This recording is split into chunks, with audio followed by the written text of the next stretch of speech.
Good morning.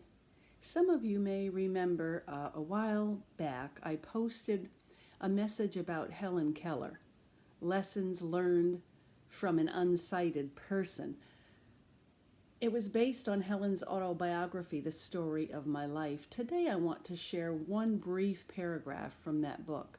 For anyone who does not know, Helen was blind and deaf and mute when her amazing teacher came to be with her.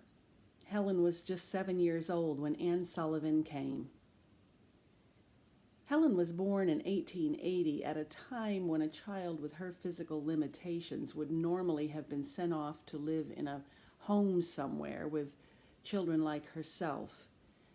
140 years ago, I think it would be, isn't it?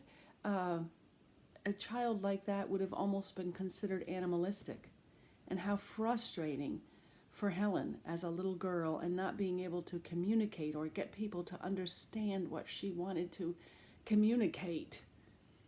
So she might have been sent away, but her parents loved her very much. And so instead, Helen received the blessing of having Anne in her life, who taught her to see with her hands and opened up the world to her. Here is that little brief paragraph that Helen wrote about Miss Sullivan. My teacher is so near to me that I scarcely think of myself apart from her. How much of my delight in all beautiful things is innate, and how much is due to her influence, I can never tell. I feel that her being is inseparable from my own, and that the footsteps of my life are in hers. All the best of me belongs to her.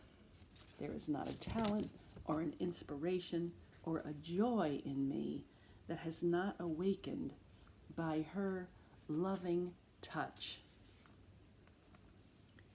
Who does that remind you of? Jesus.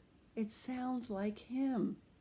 Now let me read it to you and replace teacher and her with Jesus. My Jesus is so near to me that I scarcely think of myself apart from him.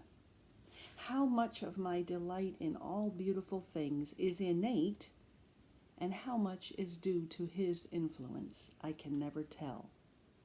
I feel that his being is inseparable from my own, and that the footsteps of my life are in his. All the best of me belongs to him.